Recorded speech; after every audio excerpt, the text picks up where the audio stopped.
All right, we're back. Dynasty Trades in 5. I'm Clay. I'm Shane. Can't wait to get cooking. Dude, come on. I'm Scott. You stole my tagline. Yeah, so tonight we're gonna do Russell Wilson. Obviously, a big day for Russ, and also dynasty owners of Sutton and Jeudy and Fant. That's kind of a bummer. All right, so let's start off with a trade though. So would you go Russell Wilson, Courtland Sutton, which is now a stack, and the 105, or Justin Fields and Jalen Waddle? Oh, I know Scott wants to take the pick because he loves the pick so much, and it's already accepted. It's a good process move, but Courtland Sutton is almost a negative. I don't want the wide receiver 37, so I'm going to take Justin Fields, who's what Russell Wilson aspires to be, and Jalen Waddle.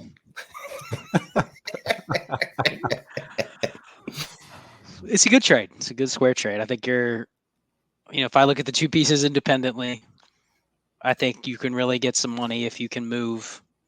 Well, before today, if you could have moved Fields, Lawrence, or Lance for Rodgers or Wilson, plus the risk was worth the reward now because you pretty much have a locked-in, likely top 12 quarterback for 2 or 3 years with Rodgers and Wilson, and there was a little question marks about those guys before this. But yeah, I mean, I think Waddle also in among himself is a sell. So is it enough? Sutton in a 23 first? If you call Wilson and Fields a wash, I think I'd probably prefer Wilson, but you could call that a wash. That's a good deal. Shane's right. Process-wise, give me the 3.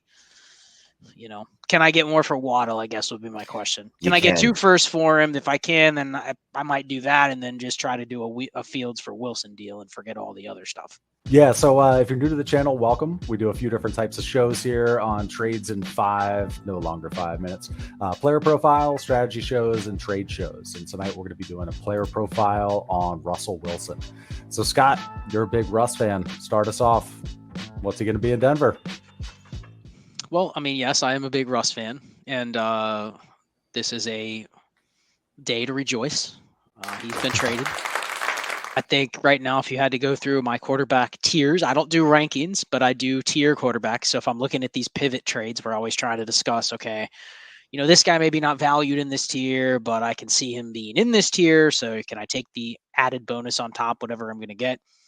I think you probably put Russ comfortably at like QB8, QB9 range. Like, I think you could argue him now over Fields, Lance, and Lawrence if you wanted. There will be people that say, hey, he's hit multiple times. I'm going to take that over the risk of a guy that I'm not sure if he's going to be good or not. Then you have Deshaun Watson. Maybe we'll do another video or talk about him. That could come to roost here in the next week or two. Where do you place him? So I think you have like this second tier, but I think the second tier is now headlined by Russell Wilson. And you could argue putting him in, it's not out of the realm of possibility that he's in with Dak and Joe Burrow in terms of like production, except, he's 6 years older than Dak and, 8 years older than Burrow. So, I mean, you can't really put him in that tier if you're just looking at like age value or future market value. But he moves up. And I think if you can now capitalize on the move up, I'm fine going the other way with pivot down, target, talking about Jalen Hurts. Jalen Hurts in a 23 first for Russell Wilson. You're just hedging your bets again that Jalen Hurts lands in a situation where he plays multiple years. Kirk Cousins, same thing. Cousins in a 23 first for Russell Wilson. I mean, these are the counter arguments to Wilson. Because here's the thing. We haven't seen him outside of a Pete Carroll offense. Really, ever. So everyone's talking about, oh, he's going to cook. Oh, look, he's escaped Seattle. I think all of that stuff, too. Seattle's offense was super frustrating last year. Pretty much a neutral pace. Like, they didn't go super slow, but they weren't a fast-paced offense. They were terrible on third down. There's a reason that they ran the least amount of plays and had the lowest time of possession. It was frustrating for fantasy. I wouldn't be buying Russell Wilson at this point. You're paying what, QB8, QB7 prices for him now? I'm not buying him. I love him, but I'm not buying him. But I'll sell if someone wants to bet on him being a super stud because he has a new landing spot. But I'm targeting, Cousins, Hurts, someone down in that tier below him that I think could outproduce him on a short term. Give me the 23 first on top. That's what I'm doing. Yeah, I would hope any of our loyal listeners, or even someone that's perusing us for the first time, maybe the second time, but hopefully our loyal listeners, viewers, whatever you want to call them, would know now is not the time to go out and trade for Russell Wilson. We've talked about this before with different players. If you were going to make a move for Russell Wilson, it should have been prior to today, when you were waiting for today to happen. Because even if it didn't happen, at least you wouldn't have been paying this bump. Now you try to buy him now, you're going to be paying too much because, like Scott said, people are going to start overvaluing him and thinking that he's the QB8 in Dynasty, which maybe he is. I don't know, but he's definitely a couple tiers below the super elite people. We'll say it's great that it pumps up his value, at least because if you don't like him and you have him on your roster, you can move him now. I think Scott brought up the point, that it's Denver gave up a haul to get him, right? Yes, they did. So it's hard to imagine that he's going to get there and they're going to go, all right, well, you're going to throw the ball 30 times a game. Like that doesn't seem to be what they want to do. They've plowed a lot of money into those wide receivers, but they're going to let Russ throw a lot, probably. There was a lot of talk over the years that a lot of the sacks given up by the Seattle offensive line were really sacks given up by Russell Wilson. It'll be interesting to see how that plays out in Denver. Like Scott said, if he goes out there and all of a sudden down there, over there, I don't know which way Denver is compared to Seattle. That's to the right. To the right. All right. So when he goes out westish, that doesn't seem right to me. But when he goes out there, if he's starting to get sacked, we're going to know quickly, like, oh, this was a Russ problem. This wasn't a Seattle problem. So let's do another trade, though. Do you want to do Dak and CD or Russell Wilson, Jerry Jeudy, and a 23 first? This is like a fade-a-thon. This is like every player that we're fading. You got to go with Russell, Jeudy in the first. I don't particularly like Jeudy, and I'm going to immediately flip him to someone less intelligent than myself, or I'm sorry, someone that believes that Judy's a good receiver. But yeah, I'll take the Russ Jeudy pick side. Yeah, I mean, you would have laughed at that deal 2 days ago because you're like, I'm not sure about Russ, not sure about Jeudy. They're not a stack. Yep. I get the 23 first, but it feels like really light. Like I'm giving up one of the top probably 5 stacks in the league for 3 pieces. And now all of a sudden overnight, those 3 pieces have come together and you're like, wow. I mean, the way you look at that trade is, and this is a bigger lesson in Dynasty. You look at that trade and you go, okay, I might be able to get 90% of Dak with Russell Wilson. I might be able to get 80% of CD Lamb with Jerry Jeudy, and then I get a free first. So it's just a coin flip whether I can make up that 30% of the production that I'm losing with the first, and you probably can with the 2023 first. Now, do you want to trade it? I don't know, but you could see easily why the other side is like, okay, I'm making a big bet on the CD and Dak side. Like they better be way better than Russell Wilson and Jerry Jeudy, or I got trounced in that trade. So yep. It's just funny how quickly these things move. I'd take the 3 pieces. Yep. Okay, so let's talk about how this Russ trade is going to affect the other folks. He gets a value bump, whether it's production bump or not. What are your thoughts on him? Well, one thing we have to admit, Russell Wilson elevates receivers. He will get the max out of the receivers that they were going to have basically from any quarterback. So, I mean, he has a history of being super efficient. It doesn't matter what his volume is going to be. If he can hit just a prerequisite level of volume, maybe 35 attempts a game, his receivers have shots to finish. I don't want to say it's DK and Lockett or they're going to be top 12 receivers, but whoever his top receiver is probably has a very good chance of finishing inside the top 20 or better. Probably not a bad bet to have like Jeudy outside the top 20 right now in ADP, being one of the guys outside the top 20 that could be a wide receiver 1. Like it's not out of the realm of possibility. I mean, what does it take to be a wide receiver 1? 16 points per game, 17 points per game, something like that, maybe a little bit more in a given season.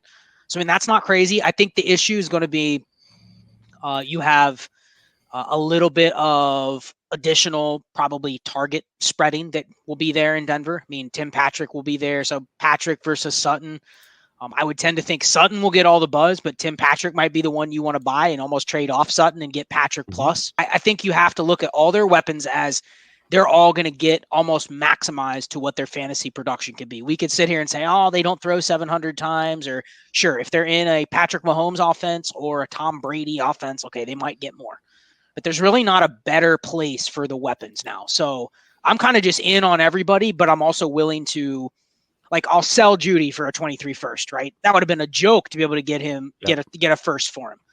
But now I think Jeudy, you don't trade Jeudy for the 110 in this class. You know what I mean? No. 2 days ago, you would have gone, man, I can get, Just maybe the wide receiver, right? The wide receiver 3 or 4, that's going to be a first round pick. I would take that for Jeudy. Now that's flipped. I think that's now Sutton. If you could sell, I'd sell Sutton for any first, but it can be the 112. But 2 days ago, that was like, okay, a mid-second maybe. So I just think you move everybody up probably like 20, 30%, and then you still want pieces of the offense, but I'd be fine selling all of them if I can get this market bump of value. Shane, would you go Jeudy or the 106? 106. Scott? Yeah, I think that's potentially right there, Walker. Right?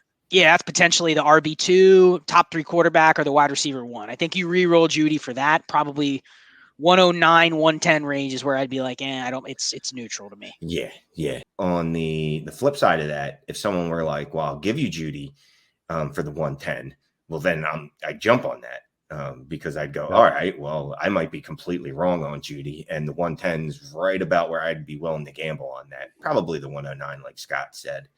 So who would you rather have, Devontae Smith or Jerry Jeudy? Devontae Smith had a much better season than Jerry Jeudy's ever put on tape.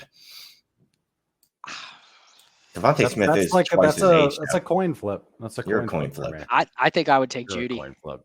I think I'd take Jeudy. No, you know what I would do? Just throw something on either side, and I'm probably going to take it. Like if I can get a second with Jeudy for Smith, then I'll do that. If we get into the realm of picks where I don't care anymore, 3rd or 4th, I'll probably tell you to go screw and just give me Devonta. But if you could give me a little bit with Jeudy, you could get Devonta off me. What about let's go to Sutton trade. How about Sutton and the 106 or Waddle?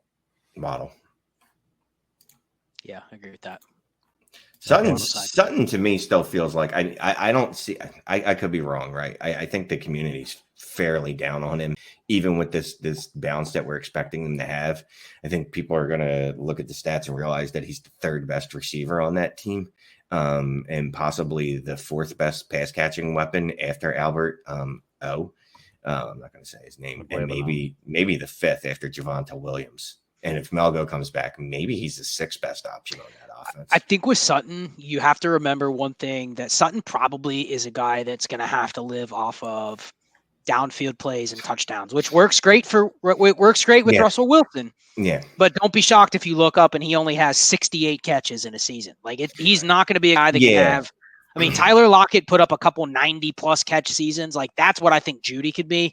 Sutton could be your 70 and 1,110 touchdowns, which is still a great season, but I'd rather have it the other way around. I'd rather have the 100 for 1,006. You know what I mean? I'd rather just kind of pencil that in versus the way Sutton's going to win. And I think Patrick kind of takes away from both, but I think he takes away from Sutton a little bit more. So we'll see. He takes away enough from everybody on that offense that it's just frankly really annoying. And if he would go away, I would like Sutton and Jeudy a whole lot better. So if Tim Patrick could go ahead and retire, that'd be great. I think, but I also think there's better moves with Sutton where he was before a guy that you really didn't have a market for, but like I would flip Sutton for like Marquise Brown or Brandon Ayuk or someone like that I think has a higher ceiling and is 3 or 4 years younger. But ultimately, I'm probably ended up getting similar production. You know what I mean? Like wide receiver 2, wide receiver 3 production. I'll just take it. I don't care what team they're on, but I'd rather shoot for a higher ceiling. I think that's what you can do with Sutton now that you couldn't have done 2 days ago. Here's the good thing, though. If you believed in Sutton and if you believed in Jeudy, and you legitimately thought, look, their quarterback situation has been just absolutely atrocious, which it has been. You don't get much worse than Drew Lock and Teddy Bridgewater. Just that is just absolutely brutal. So there's every reason in the world to think that, you know what, maybe these guys are better than whatever the peripherals might say. and the quarterback play was just so bad. And I know you think Teddy Bridgewater is at least average, but the quarterback play was just atrocious there. So there's definitely room for both of those guys to hit that ceiling that you think they might have. Are you taking Sutton over Juju? Or are they pretty much the same for you? I just called Sutton the sixth option on his offense. That takes away all my hyperbole if you make me actually say that I think I might take Sutton over Juju. Still Juju, he's younger, and I still have the hope that he's going to escape from Pittsburgh. I think that, I don't want to give the chalk answer if I'll take whatever one I can get the plus on, but I think the thing is, Shane, like, you're kind of hoping Juju just lands in a Sutton situation. He's going to be the number 2 or number 3 option, and he has a decent, efficient quarterback. Like, that's, if you want like Juju to the Chiefs or Juju to Dallas or whatever it is, you know what I mean? You just hope he's basically with Russell Wilson or with an efficient quarterback. I mean, Juju to the Packers, name any of the efficient quarterbacks, and you're like, okay, he's going to be the number 2 or number 3 option. He's probably going to get enough volume to be a wide receiver 2 if he has the right things break his way. But that's it. So I think you can probably get Juju plus for Sutton, because Sutton's I'd be trying that right now. Flip a second and a third. You get a second in Juju for Sutton and a third, and try that, and just gamble that Juju goes to a decent spot. All right. Well, if you made it this far, thanks for joining. Consider hitting that subscribe if we earned your business. Check out the playlists. Click around, get lost. We do a show about every other day now because I have to spend time editing and trying to do fancy thought bubbles and stuff. Hey, it's getting better, right? It's getting cooler. But yeah, we will see you next time.